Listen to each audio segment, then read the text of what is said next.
everybody! Welcome back to my channel. If you don't know who I am, my name is Alice and I enjoy doing reviews. I like to review all sorts of different things, from movies to magazines, advertisements, makeup, candy occasionally, and one of my favorite types of reviews, which I'm going to be doing today, a coffee review. To preface this, the review I'm going to do, the coffee is not out of date. However, it might be a little bit difficult to find for the average consumer because we are a little bit past the holiday season. Actually, a lot past the holiday season. It is already March. It's kind of getting to be towards St. Patrick's Day. And yeah, I had intended to do this a long time ago and things just kind of kept getting in the way and distracting me. So keeping that in mind, if you'll just bear with me for this one, I wanted to try and review for you the Starbucks Christmas Blonde Roast paired alongside the Starbucks Veranda Roast. As I said, this one might be a little bit harder to find. You might be able to find it online, but probably most stores are not going to carry it anymore because, like I said, we're well past the holiday season. However, the Starbucks Veranda blend you might be able to find in certain corporate stores, maybe reserve stores. I know not every store carries this kind anymore, but it should be more readily available if you want like a blonde roast. And I wanted to compare these two mainly because they were blonde roasts, but also just because it's a little bit harder to find lighter roasts that kind of are a lot like the Starbucks blends. Starbucks blonde roasts really are kind of unique in my mind. They kind of have a different flavor palette than other light roast coffees, and they have some very interesting notes from time to time, which I'm really excited to try this one. I really wanted to try it during Christmas. However, it never seemed to happen. So thank you guys for being so patient. And to kind of celebrate the delayed holiday season here, I am gonna be trying each of these coffees with the M&Ms lemon meringue pie that I tried just recently on the channel for you guys. I didn't hate it, but I didn't really love it either. It was just a very unique flavor, a very interesting kind of lemon wafer flavor.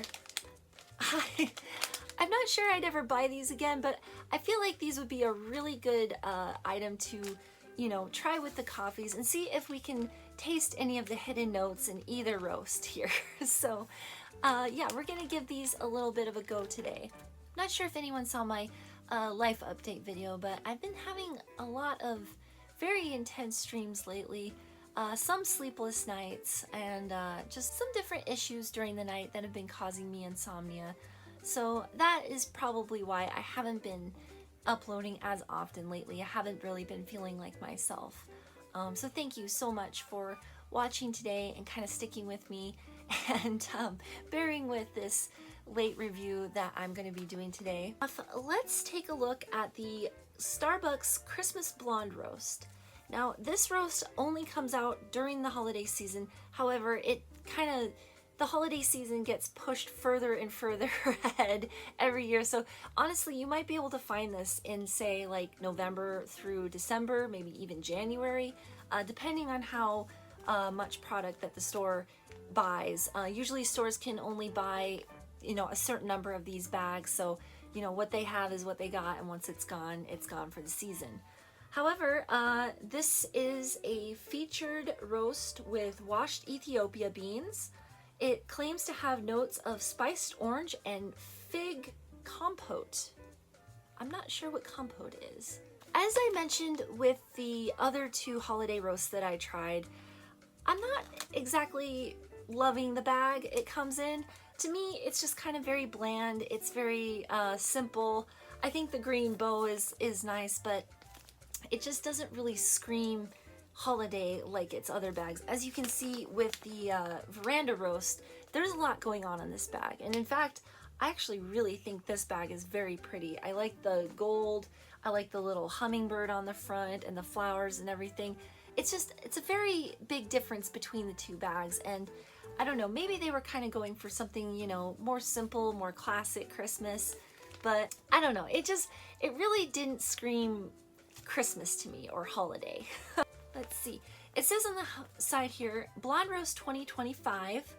Our Starbucks Christmas Blonde Roast is delightfully approachable and perfect for celebrating together. We start with beans from Asia Pacific for their herbal, maple-like sweetness and combine them with beans from Ethiopia for a burst of spice, citrus, and fig. This blend is lightly roasted to bring out woodsy aromas and a smooth flavor with just the right amount of seasonal spice. That's interesting to me because a lot of Starbucks Blonde Roasts, they sort of have like that citrus note, but also kind of a bitter aftertaste. It's not terrible, but if you were to say do this in a coffee press or a pour over, as I'm going to be doing, you can really taste that bitterness like for a long time after you drink it. It's not, like I said, it's not a bad thing, but it's a very strong flavor. So as I said, comparing it today to the Starbucks Veranda Roast, this is also a blonde roast, and it says it has notes of toasted malt and milk chocolate. I think that's pretty cool. I love coffees that kind of have the, I don't know, very complex flavors, especially chocolate, because then they can pair really well with sweet things and really bring out the flavor of both the coffee and whatever you're eating them with. So I'm actually very excited to try this one. I haven't tried a Veranda Roast before, though I think when it was still around, I tried the Willow Roast, and that one was very citrusy, very good with certain, I think I tried it with like cookies or something. It was amazing, and I really enjoyed it. So I'm hoping the Veranda Roast is going to be comparable to that. Like I said, the bag is just kind of beautiful to me. I love the dark yellow, like kind of gold actually, and the lavender flowers with the little hummingbird on the front here. As you can see, the pattern just is all over the bag. It's very eye-catching and just a lot more complex than the Christmas Blonde Roast. On the side here, it says, "We've spent decades working with coffee farmers throughout Latin America. This blend was inspired by the lightly roasted coffees we've sipped together for years, often enjoyed on a breezy veranda with a view of lush coffee trees. Subtle but flavorful with notes of toasted sweet malt and milk chocolate. It's an inviting, approachable coffee that mixes beautifully with milk." That's very interesting to me because I've actually never heard of a Starbucks roast proclaiming that it's, you know, really good with, say, half and half or some kind of milk added to it. Usually they just kind of talk about the notes and where the coffee is from, but I would be interested to try this with some half and half in it to see if it really does bring out that like chocolate malt flavor. So for the occasion, I am going to be using my Starbucks gold mug for the Christmas Blonde Roast and my Starbucks blue mug for the Veranda Roast. This mug actually came out during Christmas time, and I think it's just gorgeous. I love it. I haven't used it very often, but I really think it kind of encapsulates the holiday season. I think silver and gold go really well with like any kind of Christmas decor, so I kind of had to buy it. Alright, so to start off, I think we're gonna go with the Christmas Blonde Roast first, and let's give it a little bit of a smell here to see if we can pick up any of the notes that they are talking about. Spiced orange and fig compote, which I'm not sure what compote is. I assume it's some part of the fig. I might have to look that up a little bit later and see what it is. All right. Ooh, okay. As I've always said, there's always going to be the smell of coffee. That's going to be a given, but this coffee smells just a little bit sweeter than normal. I think what I am smelling is actually the fig. It does smell a little tiny bit like fig, and something else that I think might be the spiced orange, but I'm not sure. Definitely a lighter smelling coffee. You can tell that this is a light roast and that the beans haven't been roasted as long. It doesn't have that overwhelmingly pungent coffee smell. It's very light, very aromatic. Yes, I think I smell some sweetness in there, so I'm very excited to give this a try, and especially to try it with our lemon meringue M&Ms that I saved here just for such an occasion. Okay, so I've got my Christmas Blonde Roast in my Christmas cup, And I'm gonna take a little bit of a smell here. See if we can pick up any of those notes of spiced orange and fig compote. I'm still getting that really sweet flavor. I think it's the fig. It smells a little bit like fig and just something else in there, but it's, like I said, it's a very sweet, like, smell underneath the coffee, if that makes any sense. It's not very prominent, so it's probably not going to be a very overwhelming taste, but let's just see here. Yeah, it's just a very light, very fragrant coffee. Honestly, it smells fantastic. I think they really did a good job for kind of creating that holiday sort of spice scent. Just like I said, just very subtle underneath the obvious coffee aroma. But let's give it a little bit of a try here and see if we can taste any of those notes.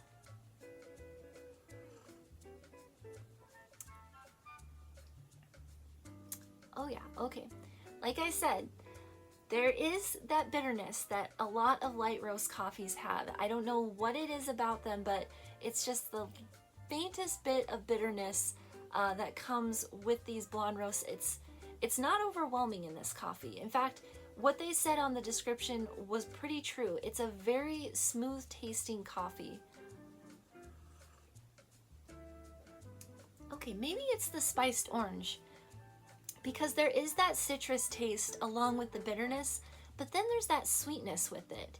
I'm not honestly sure if that's the fig or the spiced orange, but it's very subtle and it's very smooth. This is really honestly a very smooth coffee. It's not like a lot of other blonde roasts.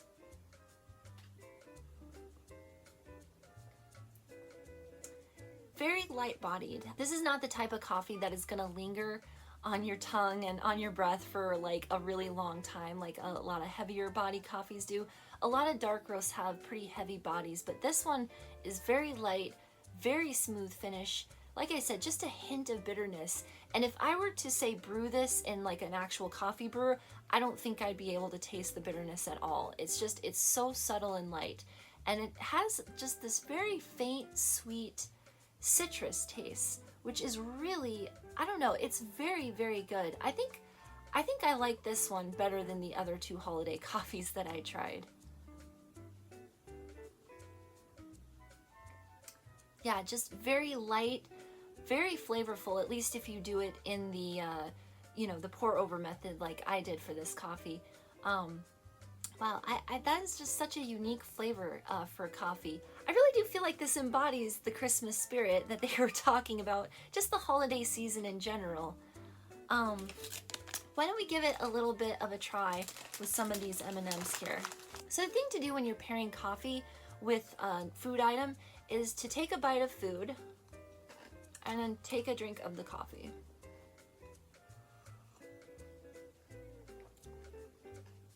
Okay, that's really interesting.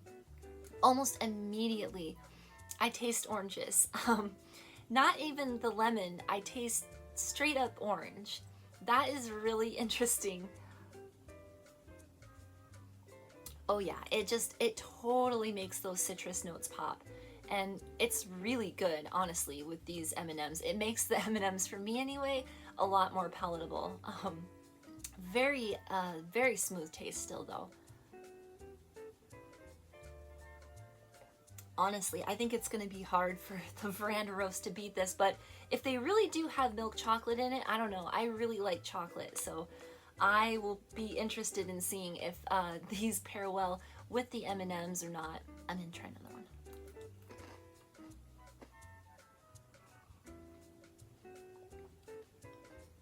Yeah, it just makes that spiced orange come right through.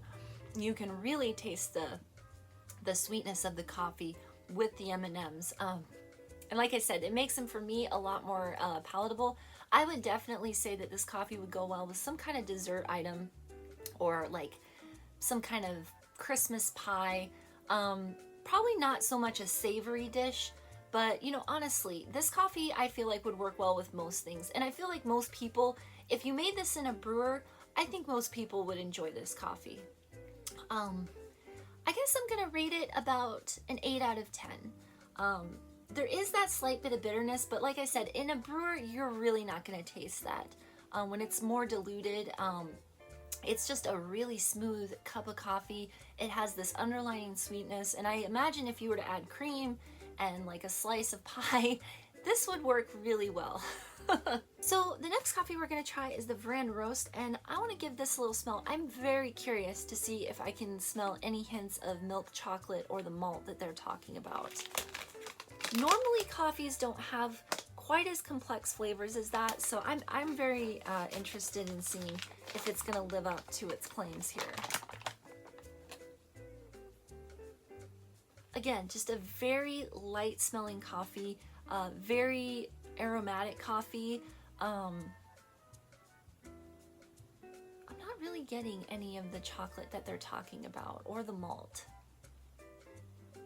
It doesn't smell bad, but it doesn't smell overly like coffee either. That's very interesting. I wonder how much I'm gonna be able to taste the notes in this.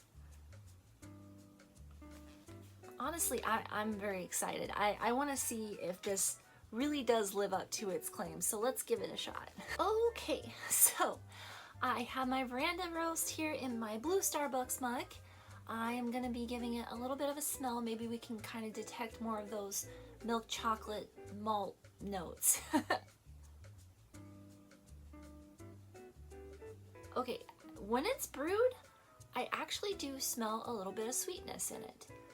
Very light, very faint. The whole roast smells very light. Like I said, like the other coffee, it's very aromatic. It's not overwhelmingly, pungent with the smell of coffee. But yeah, let's just see if we can pick up anything just by smelling. Honestly, I actually kind of do smell a little bit of the milk chocolate that they're talking about. Not so much the malt, but definitely some of the milk chocolate. And before I start, I'm going to be doing something I don't normally do. Because Veranda roast claimed that it goes really well with milk, I'm going to be trying some half and half with this coffee here. I'm going to try it black first, but then I'm going to add some cream to it. I don't normally do this. I really don't like to dilute the coffee or add any kind of sugar or anything to it because I feel like that can kind of mess up the flavor palette, but I'm gonna make an exception today. So let's just try it straight black, see if we can detect any of the milk chocolate, any of the sweet malt that they were claiming is in the coffee. Oh, okay. This coffee is definitely more bitter than the last coffee. It has less of a smooth taste. It's just, oof, kind of hits you right in the taste buds there.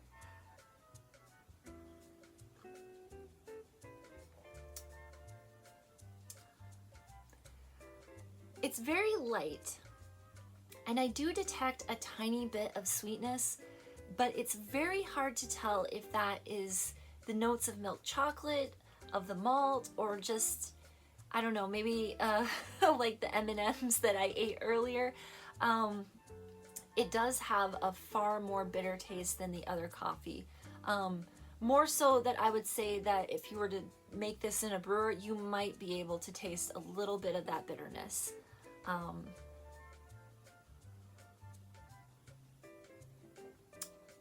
It's still very smooth and it's still very light. I don't detect anything too overtly like milk chocolate or malt or really any kind of notes other than that kind of bitter aftertaste. Yeah, it's just that bitterness is just like kind of the first thing you taste, and then you kind of can taste a tiny bit of sweetness in like the aftertaste. But let's give it a little bit of a try with one of the M&Ms here. Maybe this will bring out some more sweetness, and then we'll give it a little bit of a try with some of the cream.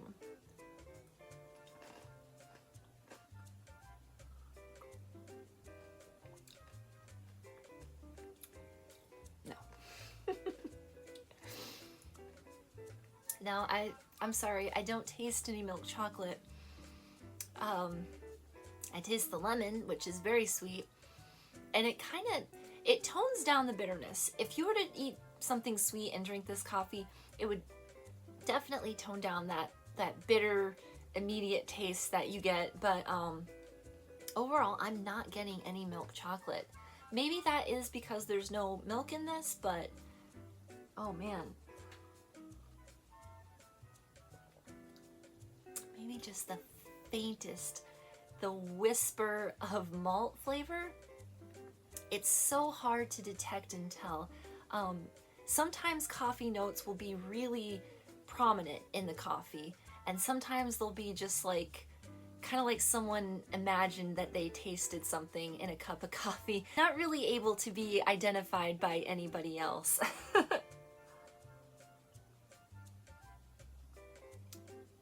I'm sorry, I don't taste it. It kind of tastes a little bit like that bitter dark chocolate, you know, that they make, like the really dark chocolate. I can almost kind of detect a little bit of that, but honestly, it's very hard to tell with this coffee. Like I said, just the overwhelming bitterness immediately hits you, and then after that, you get a tiny hint of sweetness. In a brewer, this might actually be a little bit more smooth and palatable. You might actually be able to detect the sweetness more, but as a pour over or maybe as a coffee press, I just get kind of those bitter notes right away. So let's add a little bit of cream. As I said, I don't usually drink coffee with cream. I like to really taste the coffee that I'm drinking, but I'm gonna make an exception because that's what they said on the bag. So I wanna give them the benefit of the doubt.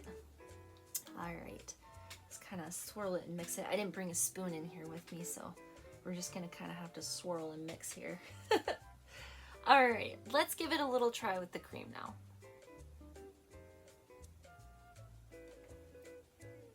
Well, adding milk to anything is obviously going to tone down the flavor.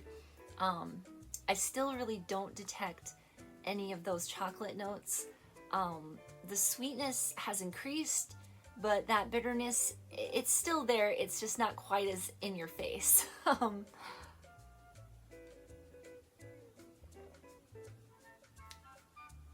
Maybe I get a little bit of the chocolate. Like I said, very difficult to tell. Not something that I would necessarily have promoted on this coffee if I was to sell it. I don't know if I would have mentioned the milk chocolate or malt because I don't know. It's not so prominent that you really can taste it. And doing a pour over or a coffee press really allows you to taste the coffee. So if you can't really taste it when you're doing that, I don't know that you'd be able to taste it in any other form. I'm gonna give it one more shot with the M&Ms here and let's see if that does anything.